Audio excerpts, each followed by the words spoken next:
अब अगला अगला राजा आ जाओ, देखो हमीर, हमीर के बारे में बताया मैं बताता हूँ। देखो क्या है, क्या पढ़ना है हमें, हमीर के बारे में पढ़ना है क्या, वो भी देखो देखते हैं अपने क्या क्या चीजें दे रखी है कि अपने को है क्या क्या पढ़ना। एक तो उसके विक्ट्री कैंपेन पढ़ने, और क्या पढ़ना है, और अपने को उसके टाइटल्स पढ़ने, दो ही चीजें दे रखी है अपने को इसमें। तो ये ना, ये एक दिमाग में हमेशा रहना चाहिए, कोई भी टॉपिक पढ़ो, कोई भी राजा पढ़ो, कि वास्तव में इसमें पढ़ना है क्या चीज, क्या क्या काम की है। तो दो चीजें काम की है कि भाई एक तो उसके विक्ट्री कैंपेन देखने, एक उसके टाइटल्स देखने। अब अपने देख लेंगे, विक्ट्री कैंपेन देख लेंगे, टाइटल्स देख लेंगे इसके कौन कौन से। तो अपने देखते हैं, देखो हमीर के बारे में, कौन था हमीर, क्या था, सुन वापस सुनना। अब मैं थोड़ा वापस पीछे जाके बताता हूं आपको, देखो गौर करना मेरी इस बात पे। गुहिल, गुहिल की पीढ़ी के अंदर हुए बप्पा या बापा, इसी पीढ़ी में चलते चलते एक राजा आया रण सिंह, या उसका एक नाम और मिलता है कर्ण सिंह। ध्यान देना इस बात पे, रण सिंह या कर्ण सिंह। इसके दो बेटे हुए, एक का नाम था गुस्सैम सिंह, एक का नाम था राहप। कहते हैं बड़ा भाई जो था, बड़े भाई को राजा बनाया गया, राजा राजधानी में रहे, तो उसे चित्तौड़ दे दिया गया। छोटे भाइयों को गांव दिया करते थे, उन गांव को बोलते थे ठिकाना, और इसको एक ठिकाना दिया गया, और वो ठिकाना था सिसोदा। राजसमंद के अंदर एक जगह पड़ती है सिसोदा।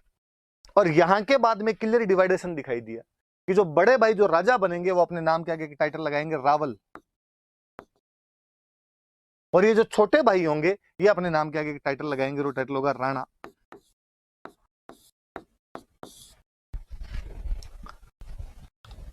तो इस श्याम सिंह के बाद में जितने राजा उनके नाम के आगे रावल, रावल लगा हुआ मिलेगा अपने को। और इधर जो सिसोदा वाले थे वो अपने नाम के क्या लगाने लगे थे, राणा लगाने लग गए थे। इस श्याम सिंह से पहले वाले राजा या रण सिंह से पहले वाले जो भी राजा है उनके नाम के आगे रावल नहीं लगता था, कहते हैं उनकी उपाधियां राजा थी।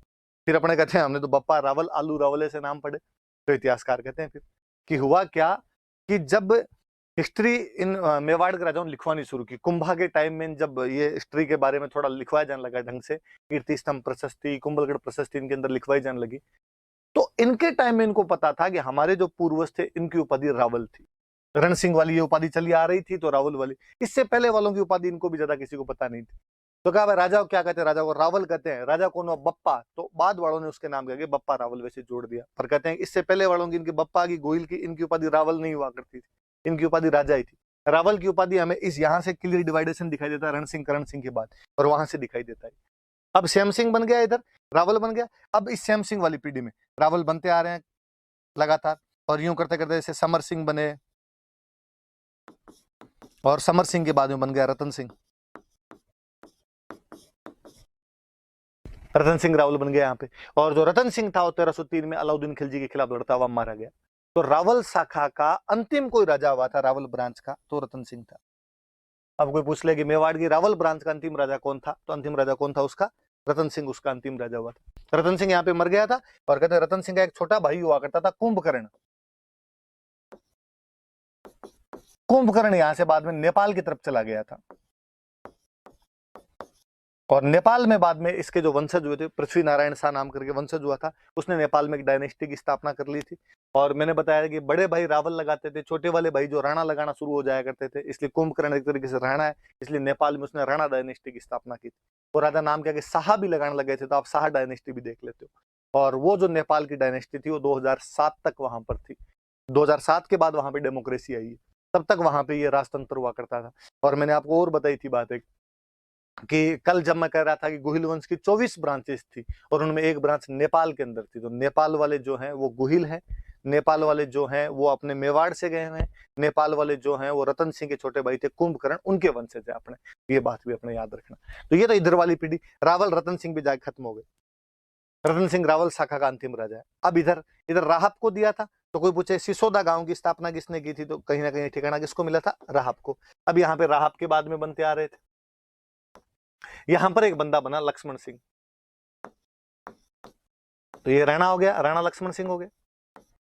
जब इधर रतन सिंह थे, राजा बने हुए थे, तब सिसोदा के अंदर जो सामंत बैठा था, वह उनका जो फ्यूडल बैठा था, ये जो छोटे भाई होते थे इनको फ्यूडल बोलते थे, फ्यूडल कहते या फ्यूडल लॉर्ड कहते, या हिंदी में कहते थे सामंत, या ज्यादा नॉन शब्द आपने सुना हो, जमींदार, जागीरदार, ठाकुर टाइप के शब्द बोला करते थे। लक्ष्मण सिंह था जब, और यह होता था कि राजा पे जब हमला होगा तो आसपास के जितने भाई होंगे वो सहायता करने के लिए जाएंगे। जब अलाउद्दीन खिलजी ने रतन सिंह पर हमला किया तो अलाउद्दीन खिलजी ने अपने भाइयों को कहा आओ भाई सहायता करने के लिए। लक्ष्मण सिंह सहायता करने के लिए गया, कहते अपने 7 बेटों के साथ सहायता करने के लिए गया था। और 1303 वाले उस हमले में, उस केसरिया, मैंने कहा था केसरिया में जीते जाएंगे, सब लड़ते हुए मारे जाते थे, नहीं केवल लक्ष्मण सिंह बल्कि इसके 7 बेटे भी इसके अंदर शहीद हो गए थे। 7 बेटे यहां पर शहीद हो जाते हैं। सुनना अब इससे आगे की थोड़ी सी बात और सुनना। एक तो ये रावल वाला नहीं विभाजन ध्यान रखना कि रावल और राणा शाखाएं जो है वो एग्जैक्टली कहां कहां से अलग हुई थी, तो रण सिंह के बाद में अलग हुई थी, ये वाली बात याद। नोट्स के अंदर आपके लिखा हुआ और मिल जाएगा, पर थोड़ी ध्यान दे लेना। अब लक्ष्मण सिंह की बातें मैं वापस बताता हूं। देखो लक्ष्मण सिंह जो था,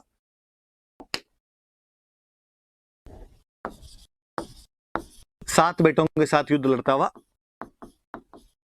शहीद हो गया था।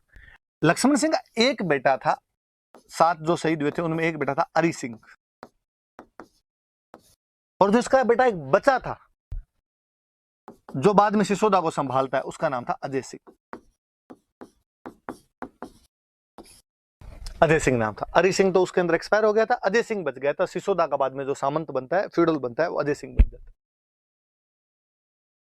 इनके मरने के बाद में अजय सिंह को एक बात पता चली, अरि सिंह की एक बात है बड़ी जोरदार सी, कि अरि सिंह जब राजकुमार हुआ करता था, अरि सिंह लक्ष्मण सिंह का बड़ा ही बड़ा बेटा था। जब ये राजकुमार हुआ करता था यहाँ का, मतलब सिसोदा के सामंत का बेटा, एक तरीके से कुंवर ही है, ये जब कुंवर हुआ करता था वहां का, एक दिन शिकार खेलने के लिए अपने साथियों के साथ में कहीं गया हुआ था, और जब घोड़े पे जा रहे थे तो एक कोई सुंदर सी लड़की और अपने खेत के अंदर जा रही थी, भैंसे वैंसे ली हुई उसके पास, भैंस की रस्सी उसने पकड़ रखी अपने पास में, और कोई अरि सिंह का एक साथी था और उसने उस लड़की को कुछ बोल दिया, पीछे छेड़ दिया, मतलब टोंट मारा उस पर कुछ भी। तो लड़की को बड़ा गुस्सा आया, और उसने जैसे ही बोला, लड़की ने के हाथ में वो रस्सी थी, उसने वो रस्सी फेंक के मारी, रस्सी फेंक के मारी तो घोड़े के पैरों में लगी, घोड़ा और घुड़सवार दोनों गिरे नीचे आके।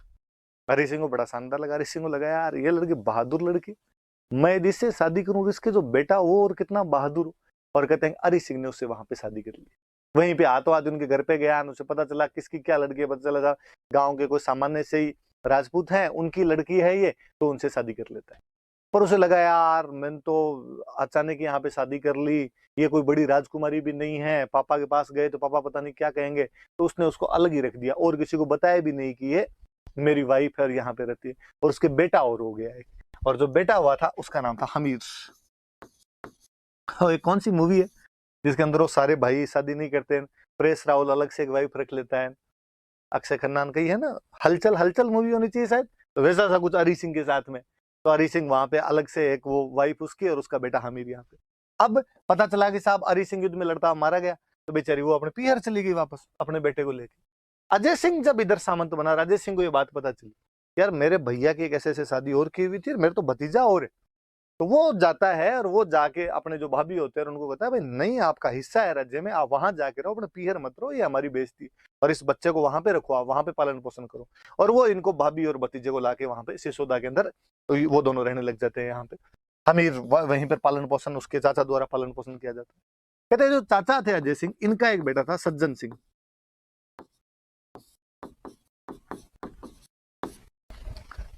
हमले हो रहे थे, एक बार को सिसोदा पर किसी का हमला हुआ, और सिसोदा पर हमला हुआ तो अजय सिंह ने सज्जन सिंह को कहा जा सज्जन, और जाके इन हमलावरों को भगा के यहाँ से। सज्जन सिंह गया, सज्जन सिंह से हमलावर नहीं भागे, वापस आ गया। हमीर छोटा था, हालांकि अजय सिंह का भतीजा था। अजय सिंह का हमीर तू जा यार इस बार। हमीर यार छोटा था, उसके बाद बावजूद बहादुर था, और हमीर जाके उनको भगा के आ गया। तो अजय सिंह ने कहा यार लड़का तो ये है, और उसने कहा वैसे ही मेरे सबसे बड़े भाई का बेटा है, इसलिए सिसोदा का सामंत जो अगला बनना चाहिए। मैं क्यों बना, क्योंकि भैया और पापा सब एक्सपायर हो गए, पर यदि भैया होते तो इनका ही कब्जा होता, तो मैं अगला सामंत है वो हमीर को ही बनाऊंगा। इसलिए अजय सिंह ने अपने भतीजा हमीर को यहाँ का सामंत बना दिया था। सज्जन सिंह नाराज हुआ, उसने कहा यार पापा किस बात के, तुम अपने भतीजे को दे रहे हो, चाचा के बेटे को दे रहे हो, मुझे तो दे ही नहीं रहे। और वो यहाँ से नाराज हुआ, उसने कहा मुझे सिसोदा नहीं दे रहे तो मैं तो रहूंगा ही नहीं, कहीं जाके नौकरी कर लूंगा। और सज्जन सिंह के लिए कहते हैं कि सज्जन सिंह महाराष्ट्र चला गया था।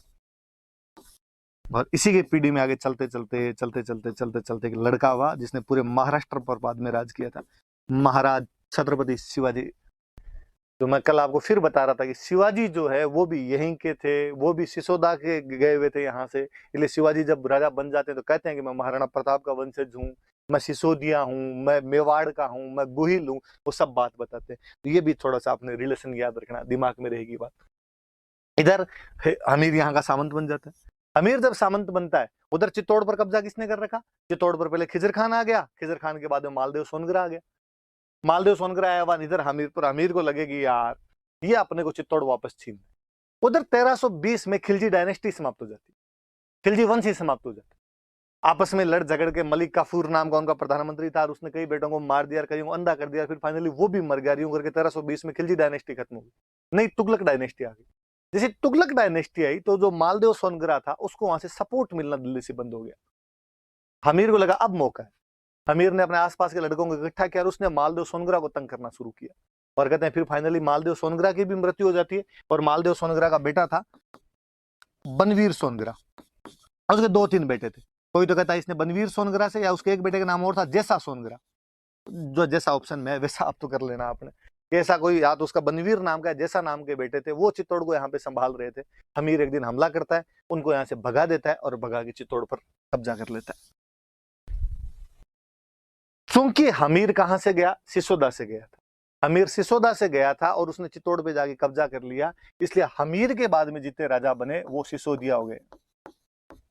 वंश तो गुहिल ही है, लेकिन गुहिल की वंश की कौन सी ब्रांच आ गई? तो सिसोदिया ब्रांच आ गई। सिसोदिया क्यों कहा जाता है? क्योंकि सिसोदा से गए थे। मैंने और बताया कि पहले चित्तौड़ वाले रावल लगाते थे, सिसोदा वाले राणा लगाया करते थे। हमीर सिसोदा से गया था, इसलिए हमीर ने बाद में राणा लगाया करता था, राणा हमीर का कब्जा हुआ। क्योंकि चित्तौड़ का पूरे का राजा बन गया, इसलिए उन्होंने नाम क्या किया, महाराणा लगाने शुरू कर दिए थे। तो ये राणा लगाने वाला या महाराणा लगाने वाला पहला जो कोई चित्तौड़ का राजा हुआ था, तो पहला राजा हमीर ही हुआ था। शुरुआत में राणा टाइटल मिलते हैं, धीरे धीरे महाराणा मिलने लग जाते हैं। हालांकि ऐसा भी कोई अलग अलग डिवाइडेशन नहीं है। हमीर के नाम में गौरी शंकर हीराचंद ओझा अपने सबसे बड़े इतिहासकार हैं, उन्होंने उसके नाम के आगे महाराणा लिखा है।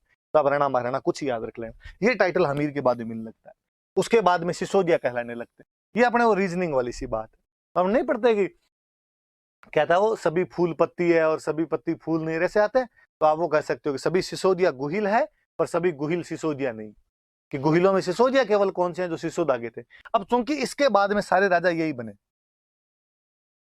टिल इंडिपेंडेंस, आजादी तक के सारे राजा यही बने, इसलिए आजादी तक के राजाओं का टाइटल आपको राणा महाराणा ही मिलेगा, सारे के सारे अपने को सिसोदिया कहते हुए मिलेंगे। तो ये हमीर से अलग हुए थे बाद में। हमीर की पीढ़ी आगे चलने लग गई थी, और उसने बनवीर सोनगरा का दो या जैसा सोनगरा, दोनों ही नाम मिल जाते हैं, ऐसा कोई है नहीं। इतना इस पे लोड भी नहीं लेना कि एग्जैक्टली कौन सा क्या मानना है, जो ऑप्शन में उसके अनुसार कर लेना। और इनको हरा के वहां पर उसने हमीर ने वापस कब्जा कर लिया था। अब मैंने बताया कि उधर तुगलक डायनेस्टी आ गई थी। जब उधर तुगलक डायनेस्टी आ गई तो तुगलक डायनेस्टी में एक राजा हुआ था मोहम्मद बिन तुगलक। कहते हैं कि ये जैसा मोहम्मद बिन तुगलक के पास चला गया और इसने जाके मोहम्मद बिन तुगलक को कहा कि यार ये था तो हमारा चित्तौड़ और हमीर ने कब्जा कर लिया, तू सहायता कर। मोहम्मद बिन तुगलक ने अपनी सेना भेज दी। हमीर बड़ा बलशाली आदमी था। हमीर गया, सामने जाके सेना से लड़ाई करता है और मोहम्मद बिन तुगलक की सेना को हरा देता है। कहते हैं अपने बांसवाड़ा के अंदर एक जगह पड़ती है सिंगोली,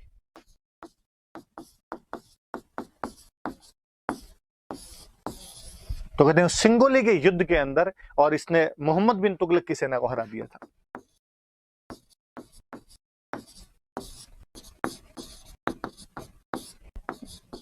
और आप देखोगे भी ये समकालीन भी।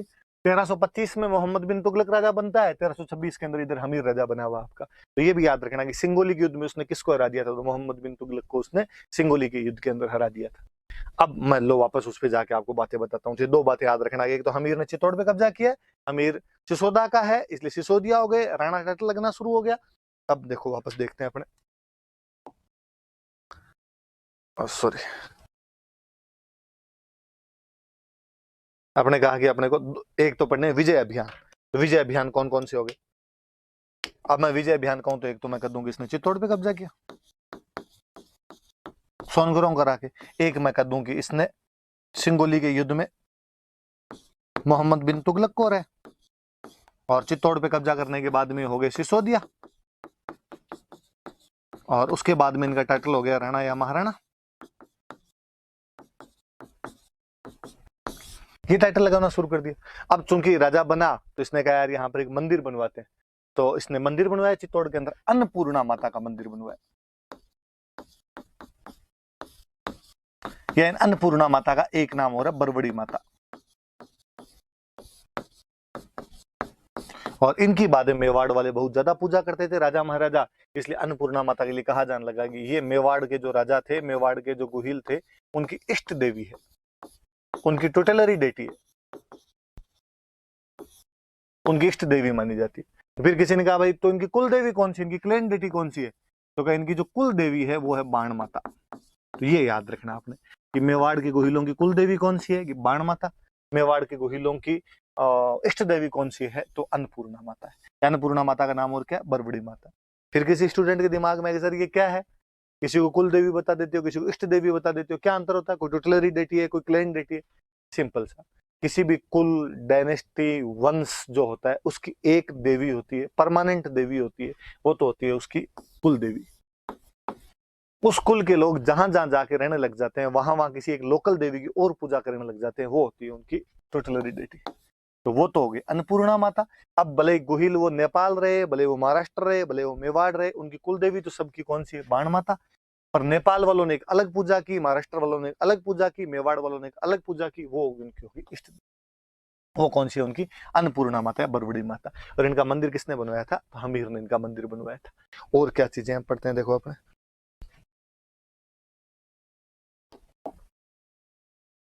उपाधियां देखो। अब जब इतना बड़ा राजा होगा तो उसकी उपाधियां भी होगी कुछ ना कुछ।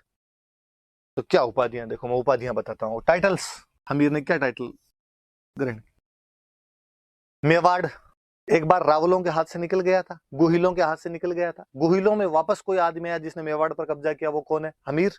सिसोदा का इसलिए सिसोदिया है, राणा टाइटल लगाना शुरू किया इन्होंने। अंतिम रावल रतन सिंह है, पहला राणा हमीर है।